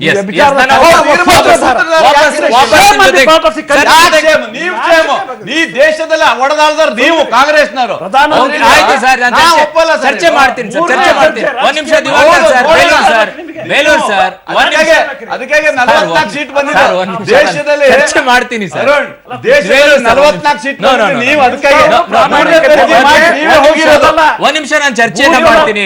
ರಾಜ್ಯದಲ್ಲಿ Congress everything fair in love and war ಅನ್ನೋ ರೀತಿಯಲ್ಲಿ ರಾಜಕೀಯದಲ್ಲಿ ಎಲ್ಲವೂ ಕೂಡ ನಡೆಯುತ್ತೆ. ಯಾವಾಗ ಯಾರನ್ನ ಬಳಸ್ಕೊಳ್ಬೇಕು, ಯಾವಾಗ ಎಲ್ಲಿ ಯಾವ ರೀತಿಯಾಗಿ ರಾಜಕೀಯ ಮಾಡಬೇಕು ಅಂತ. ಭೂತದ ಬಾಯಲ್ಲಿ ಭಗವದ್ಗೀತೆ ತರ ಇವರು ಬಿಜೆಪಿ ನೀತಿ ಬಗ್ಗೆ ರಾಜ್ಯದಲ್ಲಿ ಸಿದ್ದರಾಮಯ್ಯನವರು ಕೂಡ ರಾಜ್ಯದ ಅಧಿಕಾರವನ್ನ ಹಿಡ್ಕೊಳ್ಳೋಕೋಸ್ಕರ ಭಯಂಕರ ತಂತ್ರಗಳನ್ನ ಮಾಡ್ಕೊಂಡು ಹೋಗ್ತಾ ಇದ್ದಾರೆ. ಒಂದ್ ಕಡೆ ಧ್ವಜ ಹೇಳ್ತಾರೆ, ಇನ್ನೊಂದ್ ಕಡೆ ಬಸವಣ್ಣನವರ ಫೋಟೋ ಹೇಳ್ತಾರೆ, ಧರ್ಮಕ್ಕಾಗಿ ನಾನು ಶಿಫಾರಸನ್ನ ಮಾಡ್ತೇನೆ ಅಂತ ಹೇಳ್ತಾರೆ. ಒಡೆದು ಆಳುವಂತಹ ನೀತಿಗೆ ರಾಜ್ಯ ಸರ್ಕಾರ ಮುಂದಾಗಬೇಕಾದ್ರೆ ಅದು ವೋಟಿಗಾಗ ಇಲ್ವಾ ಅನ್ನೋದೇ ದೊಡ್ಡ ಚರ್ಚೆ ಇದೆ. ಆದರೆ ಸ್ಪಷ್ಟವಾಗಿ ಚುನಾವಣೆ ಸಂದರ್ಭದಲ್ಲಿ ಇದೆಲ್ಲ ನಡಿಬೇಕಾದ್ರೆ ಅದು ಚುನಾವಣೆಗೋಸ್ಕರನೇ, ವೋಟಿಗೋಸ್ಕರನೇ ಅನ್ನೋದು ಬಹಳಷ್ಟು ವಿಶ್ಲೇಷಕರು ಹೇಳುವಂತ ಮಾತೆ. ಹಾಗಿದ್ದಾಗ ಇದಕ್ಕೆ ಪ್ರತಿತಂತ್ರವಾಗಿ ಕೇಂದ್ರ ಸರ್ಕಾರದಲ್ಲಿರುವಂತಹ ಅಮಿತ್ ಶಾ ಮತ್ತೆ ನರೇಂದ್ರ ಮೋದಿ ಅವರು ಯಾವ ರೀತಿಯಾದಂಥ ಪ್ರತಿತಂತ್ರವನ್ನ ಕೊಡ್ತಾರೆ, ಏನ್ ತಂತ್ರವನ್ನ ರೂಪಿಸ್ತಾರೆ, ನೋಡೋಣ ಏನಾಗುತ್ತೆ ಅಂತ. ಮತ್ತೊಬ್ಬ ಅತಿಥಿ ಕೂಡ ಜಾಯ್ನ್ ಆಗಿದ್ದಾರೆ, JDU-ನಿಂದ ಬೆನಾಡ್ಗೌಡರವರು. ಕಾರ್ಯಕ್ರಮಕ್ಕೆ ಸ್ವಾಗತ ಸರ್. ಏನಾಯ್ತು ಸರ್ ಬಿಹಾರದಲ್ಲಿ? ಏನಾಯ್ತು? ಏನೂ ಆಗಿಲ್ಲ ಅಲ್ಲ, ನಿನ್ನೆ ನಮ್ಗೇನು ಗೊತ್ತಿಲ್ಲ. 6 ಗಂಟೆ 27 ನಿಮಿಷಕ್ಕೆ ರಾಜೀನಾಮೆ ಕೊಟ್ಟಿದ್ದಾರೆ. 10 ಗಂಟೆ ಒಳಗೆ ಅದೆಲ್ಲ ನಡೀತು ಸರ್. ನಾನು ಯಾಕೆ ಕೇಳ್ತಾ ಇದ್ದೀನಿ ಅಂದ್ರೆ, ಒಂದು ಕುತೂಹಲ ಏನಂದ್ರೆ ಜನಕ್ಕೆ, ನಿತೀಶ್ ಕುಮಾರ್ ಅವರನ್ನ ಯಾವ ರೀತಿಯಾಗಿ ಬಿಜೆಪಿ ಎಳ್ಕೊಳ್ತೋ ಹಾಗೆ ಕರ್ನಾಟಕದಲ್ಲೂ ಕೂಡ ಇದೇ ರೀತಿಯಾದಂಥ ಮ್ಯಾಜಿಕ್ ಅನ್ನ ಬಳಸ್ಕೊಂಡು ಏನಾದ್ರೂ ಮಾಡಿಬಿಡುತ್ತಾ ಅಂತ. ಪೊಲಿಟಿಕಲ್ ಪಾರ್ಟಿ ಅವಾಗ ಕಾಂಗ್ರೆಸ್ಸು ಮಾಡ್ತಾ ಇತ್ತು, ಎಲ್ಲ ಪಾರ್ಟಿಯನ್ನು ಒಡೆದು ಎಂತ ಅವಾಗ ಅಶೋಕ್ ಮೆಹ್ತಾನ್ ಅಂತ ಸೋಷಿಯಲಿಸ್ಟ್ ಲೀಡರ್ನೇ ಕಾಂಗ್ರೆಸ್ಗೆ ಕರ್ಕೊಂಡ್ರು. ದೆನ್ ದ ಪಾರ್ಟಿ ಇದನ್ನ ಚೇಂಜ್ ಮಾಡಿದ್ರು, ಸೋಷಿಯಲಿಸ್ಟ್ ಕಾಂಗ್ರೆಸ್ ಅಂತ ಆಯ್ತು. ಅಂದ್ರೆ ಕಾಂಗ್ರೆಸ್ದಾಗ ಮೊದಲೇ ಸೊ ಇದು ಕಾಂಗ್ರೆಸ್ ಇಂದ ಬಳುವಳಿಯಾಗಿ ಬಂದಿದ್ದ. ಅಲ್ಲಿ ಎಲ್ಲ ಆಲ್ ರೂಲಿಂಗ್ ಪಾರ್ಟಿ ನೋಡ್ರಿ. ಮೊನ್ನೆ ಏನ್ ನಿಮ್ಗೆ ಜಗದೀಶ್ ಶೆಟ್ಟರ್ ಒಂದು ಪಟೇಲ್ ಇದ್ರಲ್ಲಿ ಭಾಷಣ ಮಾಡಿದ್ರು, ಈ ದೇಶದಲ್ಲಿ ಜನತಾ ಪಾರ್ಟಿಯ ಮುಖಂಡರು ದೇಶದಲ್ಲಿ ಮತ್ತು ಕರ್ನಾಟಕದಲ್ಲಿ ಒಂದೇ ಆಗಿದ್ರೆ ಬೇರೆ ರಾಜಕೀಯ ಪಕ್ಷ ಬರ್ತಿದ್ದಿಲ್ಲ, ಅವರೇ ಆಳ್ತಿದ್ರು ಅನ್ನುವಂಥ ಮಾತನ್ನು ಹೇಳಿದ್ದಾರೆ. ಅಂದ್ರೆ ಜನತಾ ಪಾರ್ಟಿಯಲ್ಲಿ ನಾಯಕತ್ವವನ್ನು ಕೊಡುವಂತ ಒಂದು ಶಕ್ತಿ ಇದೆ ಜನತಾ ಪಾರ್ಟಿ, ಜನತಾದಳ, ಅದನ್ನು ಅವ್ರು ಹೇಳಿದ್ದಾರೆ. ನಾನು ಆಗಲೇ ಒಂದು ಪ್ರಶ್ನೆ ಕೇಳಿದ್ವಿ ಅವ್ರಿಗೆ, ಏನಂತಂದ್ರೆ ಕಾಂಗ್ರೆಸ್ ಮುಕ್ತ ಭಾರತವನ್ನ ಮಾಡೋಕೆ ಬಿಜೆಪಿ ಶತಾಯಗತೆಯ ಪ್ರಯತ್ನವನ್ನ ಮಾಡ್ತಾ ಇದೆ, ಇದಕ್ಕೆ ದಾಳವನ್ನಾಗಿ ಬಳಸ್ಕೊಂಡಿದ್ದೆ ಜೆಡಿಯು ಅನ್ನ ಅನ್ನೋದು. ಬಿಹಾರದಲ್ಲಿ ಆಗ್ಬೇಕಾಗಿತ್ತು, ಮುಖಭಂಗ ಆಗೋಗಿತ್ತು ಮಹಾಗಠಬಂಧನದಿಂದ. ಸೊ ಅದಕ್ಕೆ ದಾಳವನ್ನಾಗಿ ಜೆಡಿಯು ಆಗಿ ಮಾಡಿಸ್ಕೊಳ್ತು. ಇವಾಗ ದಾಳ ಅಂತ ಅನ್ನಂಗಿಲ್ಲ, ಅಲ್ಲಿ ಎರಡು ರೀತಿ ಇದೆ. ಭಾರತೀಯ ಜನತಾ ಪಕ್ಷ ಜೆಡಿಯುನ ದಾಳವಾಗಿ ಬಳಸ್ಕೊಳ್ಳಿಲ್ಲ. ಇಲ್ಲಿ ಜೆಡಿಯುನ ಬಿಜೆಪಿನ ದಾಳವಾಗಿ ಬಳಸ್ಕೊಂಡಿದೆ. ನಾವು ಬಹಳ ನೇರವಾಗಿ ಹೇಳ್ತಾ ಇದ್ದೀನಿ, ನಾವು ದೇಶದ ರಾಜಕಾರಣದಲ್ಲಿ ಇಂದಿರಾ ಗಾಂಧಿ ವಿರುದ್ಧ ಜಯಗಳಿಸಿದಂತ ರಾಜನಾರಾಯಣರವ್ರನ್ನ ಜೋಕರ್ ಅಂತ ಕರೀತಾ ಇದ್ದು. ಪೊಲಿಟಿಕಲ್ ಸಿಸ್ಟಮ್ ಅಲ್ಲಿ ಇಡೀ ಭಾರತದಲ್ಲಿ ಜೋಕರ್ ಅಂತ ಯಾರಿಗಾರು ಒಂದು ಹೆಸರು ಬಂದಿದ್ರೆ ರಾಜನಾರಾಯಣ್. ಇವತ್ತು ಎರಡನೇ ಹೆಸರು ಸೆಕೆಂಡ್ ಜೋಕರ್ ಯಾರಿದ್ರೆ ಅದು ನಿತೀಶ್ ಕುಮಾರ್. ಅದರಲ್ಲಿ ನಮ್ಗೆ ಮುಜುಗರ ಇಲ್ಲ. ನಿಮ್ಮ ಅಭಿಪ್ರಾಯ ಬಂದಾಗ ಹೇಳಿ, ನಿಮ್ಮ ಅಭಿಪ್ರಾಯ ಬಂದಾಗ ಹೇಳಿ. ನೋಡಿ, ಇಡೀ ವ್ಯವಸ್ಥೆನಲ್ಲಿ ಅವಕಾಶವಾದದ ರಾಜಕಾರಣ ಯಾವ್ದಾದ್ರು ಈ ತರದ ಹಂತಕ್ಕೆ ಮಾಡಿದ್ರೆ ಅದು ನಿತೀಶ್ ಕುಮಾರ್. ಚುನಾವಣಾ ಪೂರ್ವದಲ್ಲಿ ಮಹಾಗಠನ್ ಬಂಧನ್ ಮಾಡಿದಂತ ದಯಮಾಡಿ ಅದಲ್ಲ, ಇಲ್ಲಿ ಚುನಾವಣಾ ಪೂರ್ವದಲ್ಲಿ ವಿಷಯಾಂತರ ಮಾಡಬೇಡಿ. ನಿಮ್ಗೆ ಅವಕಾಶ ಬಂದಾಗ ನಡ್ಕೊಡ್ರೆ ನಿಮ್ ಬಗ್ಗೆ ಗೌರವ ಇದೆ. ಇಲ್ಲಿರ್ತಕ್ಕಂಥ ಪ್ರಶ್ನೆ, ಚುನಾವಣಾ ಪೂರ್ವದಲ್ಲಿ ಲಲ್ಲು ಬಗ್ಗೆ ಎಲ್ಲದ್ ಗೊತ್ತಿದ್ದು ಸಹ ಇವರು ಅವ್ರ ಜೊತೆ ಮೈತ್ರಿ ಬಂದ್ರು. ಯಾಕೆ ಬಂದ್ರು? ಬಿಜೆಪಿ ವಿರುದ್ಧ ಅವ್ರಿಗೆ ಅಸ್ತಿತ್ವ ಬೇಕಾಗಿತ್ತು. ಇವತ್ತು ಅಲ್ಲಿರ್ತಕ್ಕಂಥ ಪ್ರಶ್ನೆ, ಗೆದ್ದಂತ ಅಸೆಂಬ್ಲಿಗಳಲ್ಲಿ 80 ಸೀಟ್ ಅವ್ರು ಗೆದ್ದಿದ್ದಾರೆ, ಜೆಡಿಯು ಅಲ್ಲ RJD. ಆದ್ರೂ ಸಹ ಇವ್ರಿಗೆ ತ್ಯಾಗ ಮಾಡಿ ಇವರಿಗೆ ಮುಖ್ಯಮಂತ್ರಿ ಪದವಿ ಕೊಟ್ಟರು ನಿತೀಶ್ ಕುಮಾರ್ ಅವರಿಗೆ. ಲಲ್ಲು ಪ್ರಸಾದ್ ಅವರು ಅವ್ರ ಮಕ್ಕಳನ್ನ ಉಪಮುಖ್ಯಮಂತ್ರಿ ಮಾಡಿದ್ರು ಸಹ ಮುಖ್ಯಮಂತ್ರಿ ಪದವಿ ಇವ್ರಿಗೆ. ನಾನು ಬಿಹಾರಕ್ಕೆ ಹೋಗಲ್ಲ, ನಮ್ಮ ರಾಜ್ಯದ ಜನಕ್ಕೆ ಬಿಹಾರದ ರಾಜಕೀಯ ಬೇಡ. ಬಟ್ ದಾಳನ ಪದ ಬಳಕೆ ಮಾಡಲ್ಲ, ಅದಕ್ಕೆ ಕೇಳ್ತಾ ಇರ್ತಕ್ಕಂಥ ಸರ್ ರಮೇಶ್ ಬಾಬು ಸರ್, ನಮ್ಮ ಕರ್ನಾಟಕದಲ್ಲಿ ದಾಳವನ್ನಾಗಿ ಒಂದೊಂದು ಪಕ್ಷಗಳು ಒಂದೊಂದು ಬಳಸ್ಕೊಂಡಿಲ್ಲ. ಕಾಂಗ್ರೆಸ್ ಜೆಡಿಎಸ್ ಅನ್ನ ಬಳಸ್ಕೊಂಡಿರೋ ಉದಾಹರಣೆಗಳಿದೆ, ಜೆಡಿಎಸ್ ಬಿಜೆಪಿ ಬಿಜೆಪಿ ಜೆಡಿಎಸ್ ಅನ್ನ ಫ್ರಾಕ್ಚರ್ಡ್ ಮ್ಯಾಂಡೇಟ್ ಬಂದಾಗ ಕರ್ನಾಟಕದಲ್ಲಿ ಇವೆಲ್ಲ ಬೆಳವಣಿಗೆ ಆಗಿ ನಾನು ಒಪ್ಕೋತೀನಿ. ಇಲ್ಲಿ ಆತರ ಅಲ್ಲ. ಚುನಾವಣಾ ಪೂರ್ವದಲ್ಲಿ ಮಹಾಗಠಬಂಧನ ಮಾಡಿದಂತವ್ರು ಯಾರು? ಮೂಲ ಕಾರಣಕರ್ತರು ನಿತೀಶ್ ಕುಮಾರ್ ಅವರು. ಅವಕಾಶವಾದಿ ರಾಜಕೀಯ ಅಂತ ರಾಂಗ್, ಅದೆಲ್ಲ ಹೇಳ್ತಿರ್ತಕ್ಕಂಥದ್ದು. ಬಿಜೆಪಿ ವಿರುದ್ಧ NDA ವಿರುದ್ಧ ಮಹಾಗಠಬಂಧನ ಮಾಡಿ ಬಿಜೆಪಿ ವಿರುದ್ಧ ಮ್ಯಾಂಡೇಟ್ ತಗೊಂಡಂತವ್ರು ಇವರು. ಅವತ್ತೇ ಲಲ್ಲು ಬಗ್ಗೆ ಇವರು ಗೊತ್ತಿತ್ತು. ನೋಡಿ, ಒಂದು ಹೇಳ್ತೇನೆ, ಚುನಾವಣಾ ಪೂರ್ವ ಮೈತ್ರಿಗಳು ಎಲ್ಲೆಲ್ಲಾಗಿದೆ. ಉದಾಹರಣೆಗೆ ಕೇರಳದಲ್ಲಿ ಅಥವಾ ಇದರಲ್ಲಾಯಿತು ಚುನಾವಣಾ ಉತ್ತರ ಮೈತ್ರಿಗೆ ಶಿವಸೇನಾ BJP ಡಿವೈಡ್ ಆಗಿ ಮಹಾರಾಷ್ಟ್ರದಲ್ಲಿ ಚುನಾವಣೆ ನಂತರ ಫ್ರ್ಯಾಕ್ಚರ್ ಮ್ಯಾಂಡೇಟ್.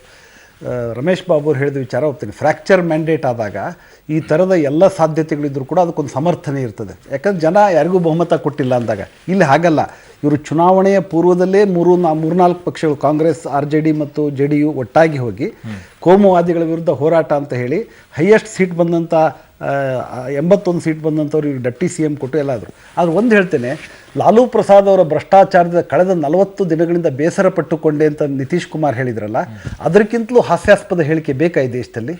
ಕಳೆದ ಇಡೀ ಇದೇ ಚಾರ ಘೋಟಾಳ ಆದಾಗ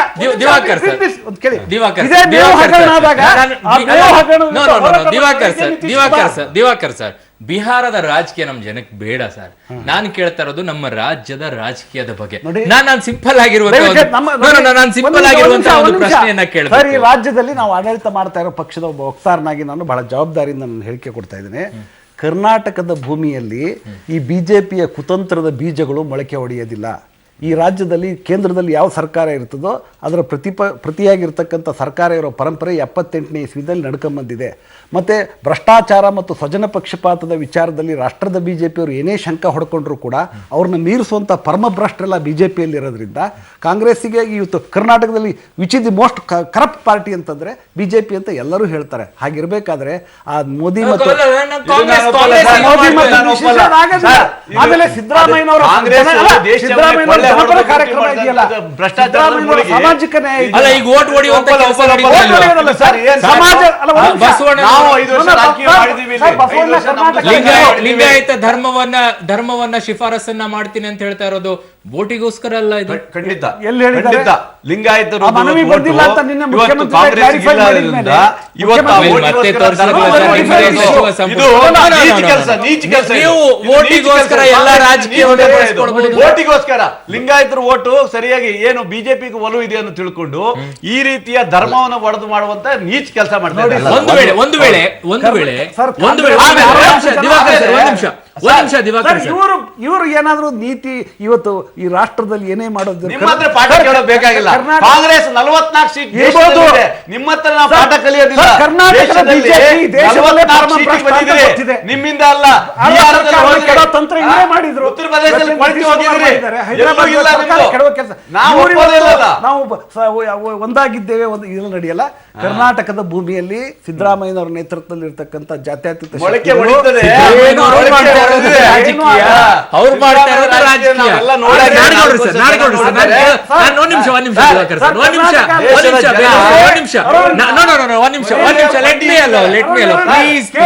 ದೇಶದ ಜನ ಇಷ್ಟೇ ಕೊಂಡಿ ಹಿಡಿಸಿದ್ದಾರೆ. ಇನ್ನೊಂದು ಕೊಂಡಿ ಕೊಳ್ಚೋದ್ರೆ ಇವರು ಭೂಗತರಾಗ್ತಾರೆ. ಹೋಗ್ತೀರಾ? ಡಸ್ಟ್ಬಿನ್ ನೋಡೋಣ. ಡಸ್ಟ್ಬಿನ್ ನೀವು ಹೋಗ್ತೀರಾ, ನಾವು ಹೋಗ್ತೀರಾ, ನಾವು ನೋಡ್ತೀವಿ. ನೋಡೋಣ 2017 ಚುನಾವಣೆ ನೋಡೋಣ. ನಾಡಗೌಡ್ರಿಗೆ ಚೆನ್ನಾಗಿ ಗೊತ್ತಿದೆ. ಬರೆದಿಟ್ಕೊಳ್ಳಿ. ಒಂದು ನಿಮಿಷ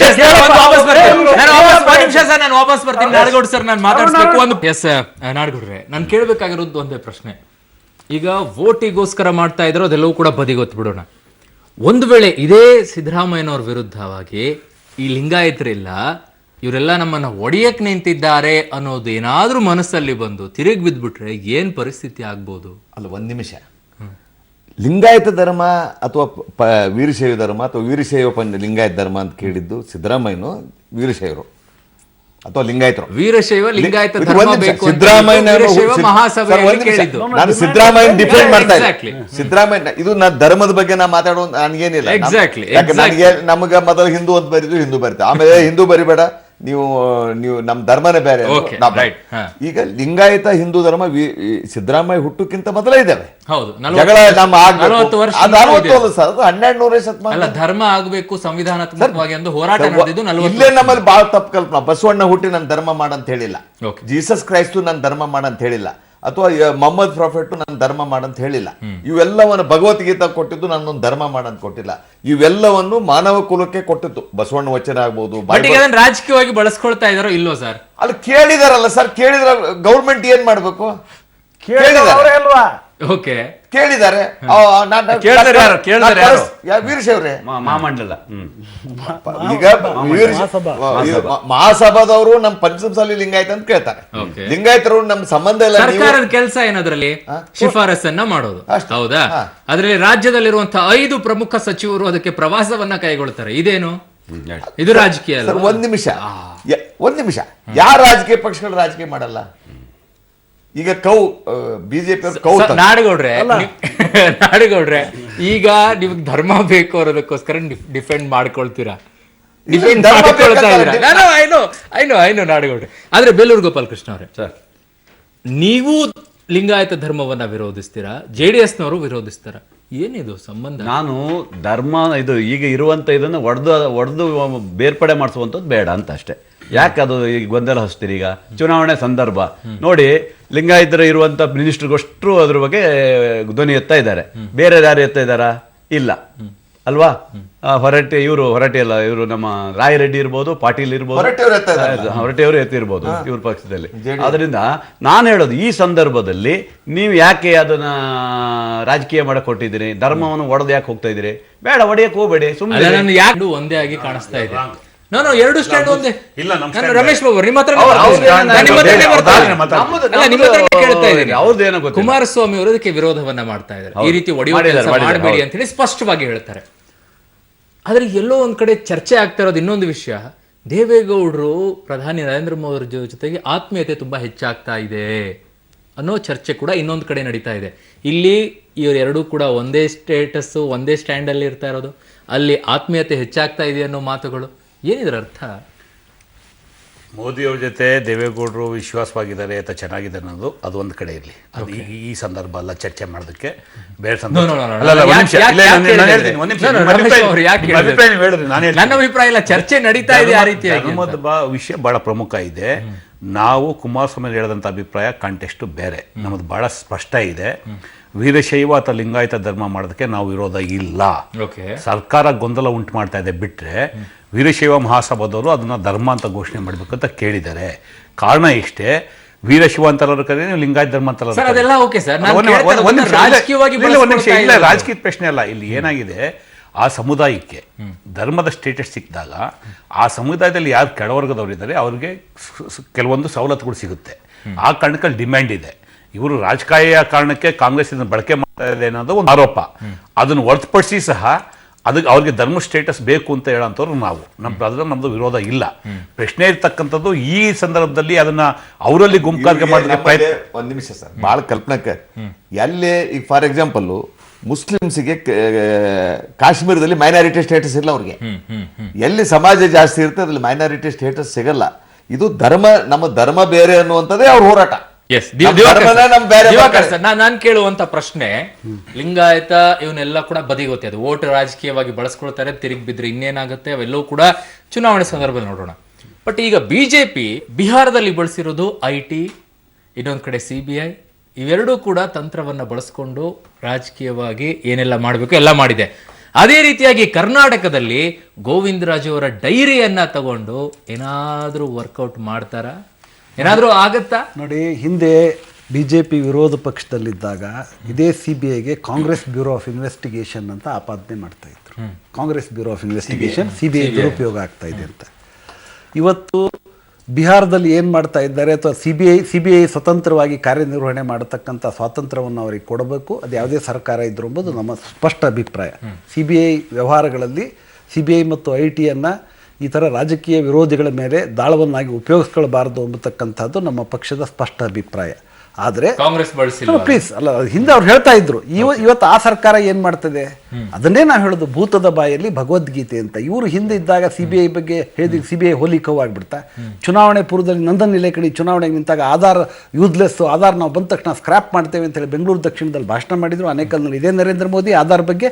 ಇವತ್ತು ಆಧಾರ್ ನಮ್ಮ ಆಧಾರ್ ಎಷ್ಟು ಮಹತ್ವದ್ದು ಅಂತ ಹೇಳಿ ಅವರೇ ಅದಕ್ಕೆ ಕೇಳ್ತಾ ಇದ್ದಾರೆ. ಗೋವಿಂದರಾಜು ಅವರ ಡೈರಿಯನ್ನ ಈಗ ಬಳಸ್ಕೊಳ್ತಾ ಬಿಜೆಪಿ ಅನ್ನೋದು.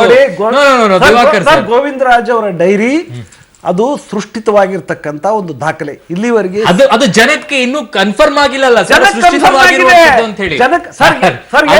ಸರ್, ದೀಪಾವಳಿ ಪಟಾಕಿ ತರ 8 ದಿನ ಬಿಜೆಪಿ ಅವರು ಇಲ್ಲಿ ಡೆಲ್ಲಿಯಲ್ಲಿ ಹೇಳಿಕೆ ಕೊಟ್ಟಿದ್ದು ಬಿಟ್ರೆ ಅದಾದ್ಮೇಲೆ ಟುಸ್ ಅಂತ ಹೋಯ್ತು. ಅದರಿಂದ ಹೇಳ್ತೀನಿ ಕೇಳಿ, ಈ ತರ ಸರ್ ಈಗ ಬಿಹಾರದ ವಿಷಯದಲ್ಲೂ ಕೂಡ ಲಾಲು ಪ್ರಸಾದ್ ಅವರ ಮೇಲೆ ಈ ರೀತಿ ಆರೋಪಗಳು ಮುಂಚೆಯಿಂದ ನೋಡಿ. ನಿತೀಶ್ ಕುಮಾರ್ ಅವರು ಅಷ್ಟು ಬೇಗ ಬಿಹಾರ್ ಕೇಸ್ ಇಸ್ ಡಿಫರೆಂಟ್. ದಯವಿಟ್ಟು ನೀವು ಸಮೀಕರಣ ಮಾಡಬೇಡಿ. ಅಲ್ಲಿ ಮೇವು ಹಗರಣದಲ್ಲಿ ರಾಂಚಿಯ ವಿಶೇಷ ನ್ಯಾಯಾಲಯ ಲಾಲು ಪ್ರಸಾದ್ ಯಾದವ್ರಿಗೆ ಶಿಕ್ಷೆಯನ್ನು ಕೊಟ್ಟು ಅವರು ಜೈಲಿಗೆ ಹೋದ್ರು. ಸುಪ್ರೀಂ ಕೋರ್ಟಿಂದ ಇವತ್ತು ಸಸ್ಪೆನ್ಷನ್ ಆಫ್ ಸೆಂಟೆನ್ಸ್ ಆಗಿ ಬೇಲ್ ಮೇಲೆ ಇದ್ದಾರೆ. ಬಿಹಾರ್ ಪ್ರಕರಣಕ್ಕೂ ಇಲ್ಲಿಯ ಪ್ರಕರಣಕ್ಕೂ ಅಲ್ಲ, ಬಿಹಾರದಲ್ಲಿ ಕನ್ಫರ್ಮ್ಡ್ ಕೇಸ್ ಆಫ್ ಕರಪ್ಷನ್. ಹಂಗೆ ಹೇಳ್ತಾ ಗೋವಿಂದರಾಜು ಡೈರಿ ಬಿಜೆಪಿ ಅಸ್ತ್ರವಾಗಿ ಬಳಸ್ಕೊಳ್ಳುತ್ತಾ ಚುನಾವಣೆಯಲ್ಲಿ ಅನ್ನೋದು ಅವಶ್ಯಕತೆ ಇಲ್ಲ. ಗೋವಿಂದರಾಜು ಅದನ್ನ 4 ದಿನ ತೂತು ಮಡಿಕೆಗಳ ತರ ಅದನ್ನ ಹೇಳಿಕೆ ಕೊಟ್ಟಿದ್ಬಿಟ್ಟು ಅಲ್ಲೇ ಸ್ತಬ್ಧವಾಗಿ ಹೋಗಿದೆ. ಒಂದು ಮಾತ್ರ ಹೇಳ್ತೇನೆ, ಬಿಹಾರದಲ್ಲಿ ಮಾಡಿದಾಗ ಕರ್ನಾಟಕದಲ್ಲಿ ಈ ತರ ಸುಳ್ಳು ಪ್ರಕರಣವನ್ನ ಮಾಡಿ ಬಿಜೆಪಿ ಕೇಂದ್ರ ಸರ್ಕಾರ ಅಧಿಕಾರ ದುರುಪಯೋಗವನ್ನು ಮಾಡಿದ್ರೆ ಅದರ ವಿರುದ್ಧ ಕರ್ನಾಟಕದ ಜನ ಸೆಟದ ನಿಲ್ತಕ್ಕಂತ ಆತ್ಮಶಕ್ತಿ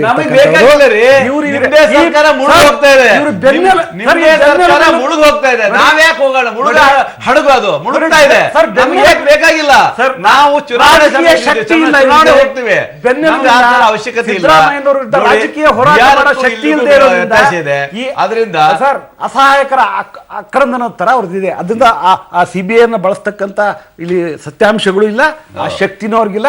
ಬಿಜೆಪಿ ಕರ್ನಾಟಕದಲ್ಲಿ ಈ ತರದ ಹಠಾಟೋಪಗಳ ಬಾಲ ಬಿಚ್ಚಿದ್ರೆ ಜನ ಅದಕ್ಕೆ ಉತ್ತರ ಕೊಡ್ತಾರೆ. ನಮ್ಮ ಸರ್ಕಾರ, ನಮ್ಮ ಪಕ್ಷ ಅಲ್ಲ, ಅದಕ್ಕೆ ಕಟ್ಟಿ ಹಾಕುವಂತ ಕೆಲಸವನ್ನ ಈಗ ಮಾಡೋಕ್ಕಾಗೋದಿಲ್ಲ ಸರ್. ಮಾಡ್ತಾ ಇದ್ದಾರೆ ಅಂತ ಸಿದ್ದರಾಮಯ್ಯ ಸ್ಟ್ರಾಂಗ್ ನರೇಂದ್ರ ಮೋದಿ ಈ ದೇಶದಲ್ಲೇ ಎಲ್ಲ ಕೊಂಡಿ ನರೇಂದ್ರ ಮೋದಿ ರಾಜ್ಯ ಉಳಿದಿದೆ. ಶಕ್ತಿ ಸಿದ್ದರಾಮಯ್ಯ ಒಂದೇ ರಾಜ್ಯ ಇಷ್ಟೇ ಉಳ್ಕೊಂಡಿದೆ. Yes, ಅದನ್ನು ಕಳಿತೇವೆ ಬಿಡಿ. ಸಿದ್ದರಾಮಯ್ಯನವರು ಏನೀಗ ಪ್ರಯತ್ನ ಮಾಡಿದ್ದಾರೆ ಅದ್ರ ಬಗ್ಗೆ ನಾನು ಸಲಹೆ ಕೊಡೋಕೋದೆ. ಅಷ್ಟೊತ್ತಿಗೆ ನಾಡಗೌಡರು ಮಧ್ಯಪ್ರವೇಶ ಮಾಡಿದ್ರು. ನಾವು JDS ಪಕ್ಷದ ಸ್ಪಷ್ಟ ನಿಲುವು ಇದಿದೆ. ಇವತ್ತು ಲಿಂಗಾಯತ ಅಥವಾ ವೀರಶೈವ ಸಮುದಾಯದ ಬಹುತೇಕ ಸ್ವಾಮೀಜಿಗಳು ಇಲ್ಲಿ ಭಾಳ ಸಮಾಜ ಸೇವೆಯನ್ನು ಮಾಡ್ತಾ ಇದ್ದಾರೆ. ಸಿದ್ಧಗಂಗಾ ಮಠ ಇರ್ಬೋದು, ಸುತ್ತೂರು ಮಠ ಇರ್ಬೋದು, ಸಿರಿಗೆರೆ ಮಠ ಇರ್ಬೋದು, ಮುರುಘಾ ಮಠ ಇರ್ಬೋದು, ಗದಗ ಮಠ ಇರ್ಬೋದು, ಇವನ್ನೆಲ್ಲ ವಿಶ್ವಾಸಕ್ಕೆ ತಗೊಂಡು ಸರ್ಕಾರ ಧರ್ಮದ ವಿಚಾರದಲ್ಲಿ ಒಂದು ನಿಲುವನ್ನು ತಗೋಬೇಕಾಗತ್ತೆ. ಅದನ್ನು ಬಿಟ್ಟು ಮತ್ತೆ ಅವರಲ್ಲಿ ಭಿನ್ನಾಭಿಪ್ರಾಯ ಬರೋದಕ್ಕೆ ಸರ್ಕಾರ ಅವಕಾಶ ಕೊಡಬಾರ್ದು. ನಿರ್ಧಾರ ಒಳ್ಳೆಯದಿದೆ, ನಾನೇನು ಅದನ್ನು ನಾನು ಟೀಕೆ ಮಾಡೋಕ್ಕೆ ಹೋಗೋದಿಲ್ಲ. ರಾಜ್ಯ ಸರ್ಕಾರದ ನಿರ್ಧಾರ ಒಳ್ಳೆಯದಿದೆ. ಯಾಕೆಂದರೆ ಅದು ವೀರಶೈವ ಸಮುದಾಯದವರೇ ಅದನ್ನು ಮುಂಚೆಯಿಂದಲೂ ಕೇಳ್ಕೊಂಡು ಬಂದಿದ್ದಾರೆ. ವೀರಶೈವ ಮಾಡಬೇಕಾ ಲಿಂಗಾಯತ ಮಾಡಬೇಕು ಅನ್ನೋ ಒಂದು ಭಿನ್ನಾಭಿಪ್ರಾಯ ಬಂದಿದೆ. ಅದನ್ನು ರಾಜಕೀಕರಣಗೊಳಿಸ್ತಲೇ ಆ ಸಮುದಾಯದ ಏನು ತ್ಯಾಗ ಮಾಡಿರ್ತಕ್ಕಂಥ ಮಠಗಳೇನಿದ್ದಾವೆ ಆ ಮಠಗಳ ಅಭಿಪ್ರಾಯ ತಗೊಂಡು ಇದೊಂದು ಕನ್ಕ್ಲೂಷನ್. ಅದಕ್ಕೆ ತಿರುಗು ಬಾಣವಾಗಿನೇ ಗೋವಿಂದರಾಜು ಡೈರಿ ಬರುತ್ತಾ ಅಂತ ನಾನು ಕೇಳ್ತಾ ಇದ್ದಿದ್ದು ಅವಾಗಿದ್ದೂ ಕೂಡ. ಗೋವಿಂದರಾಜು ಸಂಬಂಧನೇ ಇಲ್ಲ ಇಲ್ಲ, ಸರ್. ಗೋವಿಂದರಾಜು ನೀವು ಡೈರಿ ತುಂಬಾ ಔಟ್ ಆಫ್ ಪ್ರಪೋರ್ಷನ್ ಮಾಡ್ತಾ ಇದ್ದೀರಿ. ಅಲ್ಲಲ್ಲ. ಅದು ಡೈರಿನೇ ಇಲ್ಲ. ನೋ ದಿವಾಕರ್ ಸರ್, ಇಲ್ಲ. ದಿವಾಕರ್ ಸರ್, ಡೈರಿ ಇಲ್ಲ ಅಂತ ಹೇಳಿ ಬಿಡ್ರಿ. ಡೈರಿ ಇದೆ, ಡೈರಿ ಇದೆ ಅಣ್ಣ. ಡೈರಿ ಇದೆ ಅಂತ ಹೇಳ್ಬೇಡ. ನಕಲಿ ಡೈರಿ ದಾಖಲೆ ಇದೆ. ಸರ್. ಎಲ್ಲಿ ಸರ್, ಇದು ಅದ್ವಾನಿ ಅವ್ರು ಮಾಡಿರ್ಲಿಲ್ವಾ? ಅದ್ವಾನಿ ಅವ್ರ ಮೇಲೆ ಡೈರಿ ತಂದಿರ್ಲಿಲ್ವಾ? ಸೊ, ಆ ಡೈರಿ ಸೃಷ್ಟಿ ಪ್ರಧಾನಿ ಮಾಡೋರು ಮೋದಿ ಅವರ ಅವ್ರು. ಮೇಲೂ ಕೂಡ ಆಗಿತ್ತು, ಎಲ್ಲವೂ ಕೂಡ ಆಗಿದೆ. ಆದ್ರೆ ಕುವೆಂಪು ಅವರೇ, ನಮ್ಮ ರಾಷ್ಟ್ರಕವಿಯಾದ ಕುವೆಂಪು ಅವರೇ ಒಂದು ತಮ್ಮ ಇದರಲ್ಲಿ ಬರ್ದಾರ, ಮರಡಿ ಬಾ ಬಸವಣ್ಣ ಅಂತ. ಈ ದೇಶಕ್ಕೆ ಮರಡಿ ಬಾ ಬಸವಣ್ಣ ಅಂತಾರೆ. He has written. ಬಂದ್ರೆ ಕಣ್ಣೀರ್ ಹಾಕೋದೊಂದೇ ಬಾಕಿ ಅಂತ ಅನ್ಸುತ್ತೆ ಅಲ್ಲ, ಸರ್. ಅಲ್ಲ. ನಾನು ಧರ್ಮ ಬೇಡ, ಜಾತಿ ಬೇಡ, ಎಲ್ಲರೂ ಸಮಾನವಾಗಿ ಹೋಗೋಣ ಅಂತ ಹೇಳಿರುವಂತ ಅಲ್ಲ, ಬಸವಣ್ಣ ಮರಳಿ ಬಾ- ಬಂದ್ಬಿಟ್ರೆ ಮರಳಿ ಬಾ ಬಸವಣ್ಣ ಬಿ ಫಾರ್ಮ್ ಅಂತ. ಕೊಡಕ್ ಹೋಗ್ತಾರೆ ಬಿಜೆಪಿ ಅವರು. ಇಲ್ಲ ಈಗ ಬಿ ಫಾರ್ಮ್ ಸತ್ಯ. ಕೊಡ್ತಾರೆ.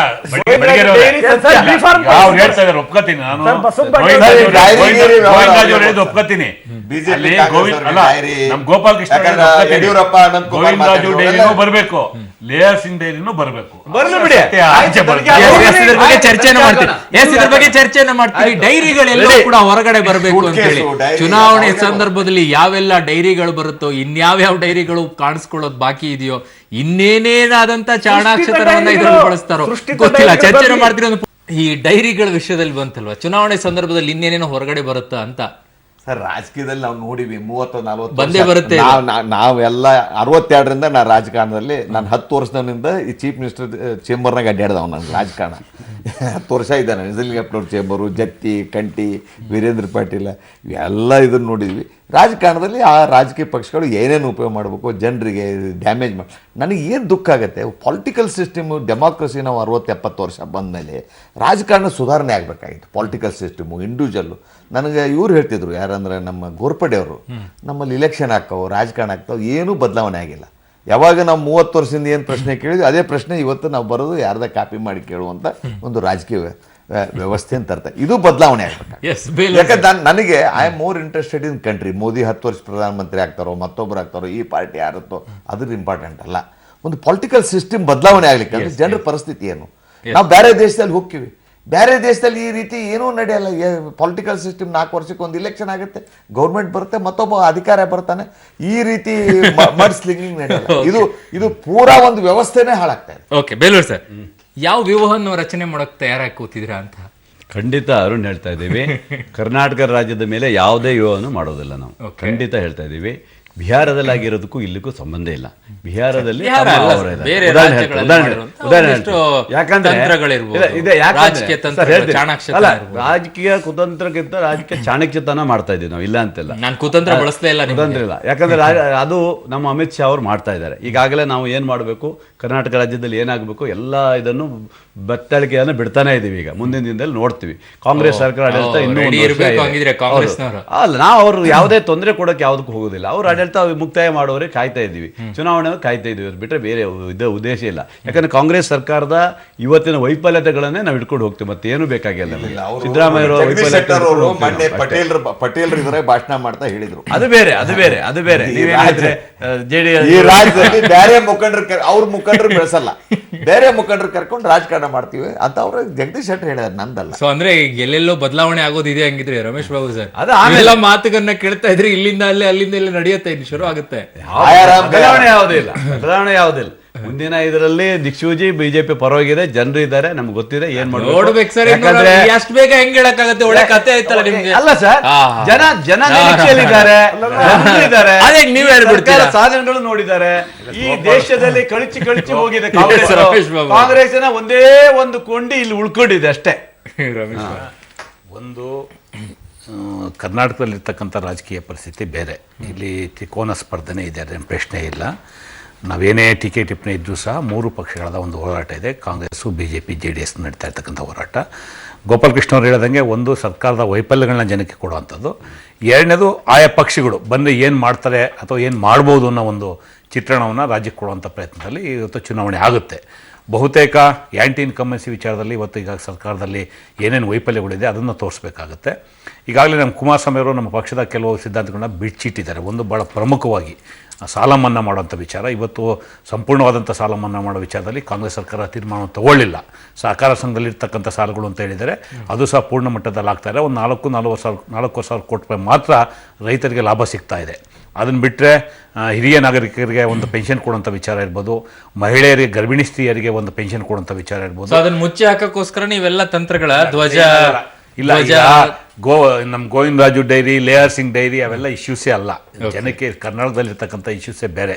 ಇಲ್ಲಿರ್ತಕ್ಕಂಥ ವಿಚಾರ ಇವತ್ತು ಮಹದಾಯಿ ವಿಚಾರ ಇರ್ಬೋದು, ಕಾವೇರಿ ವಿಚಾರ ಇರ್ಬೋದು, ಕೃಷ್ಣಾ ವಿಚಾರ ಇರ್ಬೋದು, ನೀರಾವರಿ ವಿಚಾರಗಳಿರ್ಬೋದು, ಯುವಕರಿಗೆ ಉದ್ಯೋಗ ಕೊಡೋಂಥ ಉದ್ಯೋಗ ಸೃಷ್ಟಿ ಮಾಡೋಂಥ ವಿಚಾರ ಇರ್ಬೋದು, ಇವೆಲ್ಲ ಕರ್ನಾಟಕದ ಜಲ ನೆಲ ಭಾಷೆಯ ವಿಚಾರಗಳು ಚುನಾವಣಾ ವಿಷಯ ಆಗುತ್ತೆ. ಬಿಟ್ಟರೆ ಡೈರಿಗಳು ಇವೆಲ್ಲ ಭಾರತೀಯ ಜನತಾ ಪಕ್ಷದ ಅಧಿಕಾರ ದುರುಪಯೋಗ ಮಾಡ್ಕೊಂಡು ಅದನ್ನು ತರೋಂಥ ಪ್ರಯತ್ನ ಪಟ್ಟರೂ ಸಹ ಕರ್ನಾಟಕದ ಮಟ್ಟಿಗೆ ಅದು ಸಫಲ ಆಗೋದಿಲ್ಲ. ಯಾಕೆಂದ್ರೆ ಪ್ರಯತ್ನ ಆಗೇ ಆಗುತ್ತೆ, ಮಾಡ್ತಾರೆ. ಈಗ ಅದಿರೋ ಹೊತ್ತಿಗೆ ಇಡಿ ಇಟ್ಕೊಂಡು ಬಹಳಷ್ಟು ರೈಡ್ಗಳು ಇವತ್ತು ಕಾಂಗ್ರೆಸ್ ಪಕ್ಷದ ಮುಖಂಡಗಳು ಇಡಿ ಇಟ್ಕೊಂಡು ರೈಡ್ ಮಾಡಿದ್ರಲ್ಲ, ಅದೇ ನಾವೇನು ಇಲ್ಲ ಅಂತ ನಿರಾಕರಣೆ ಮಾಡೋಕ್ಕಾಗೋದಿಲ್ಲ. ಕೇಂದ್ರದಲ್ಲಿ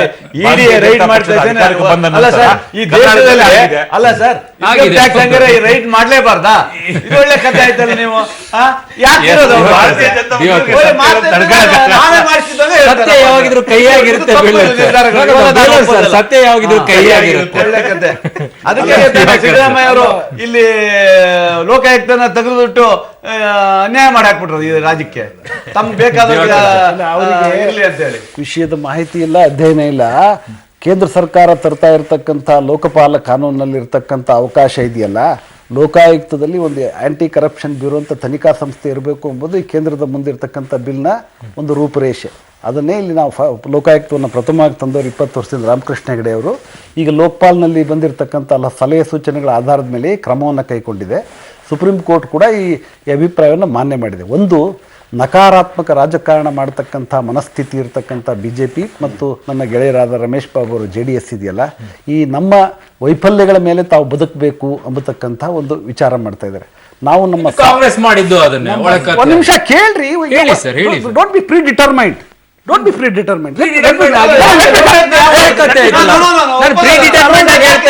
ಎಲ್ಲ ರಾಜಕೀಯ ಪಕ್ಷಗಳು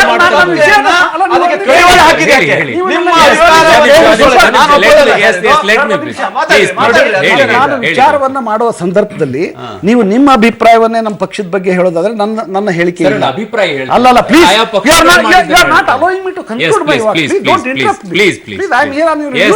ಪ್ಲೀಸ್ ದಯವಿಟ್ಟು ಕೇಳಿ.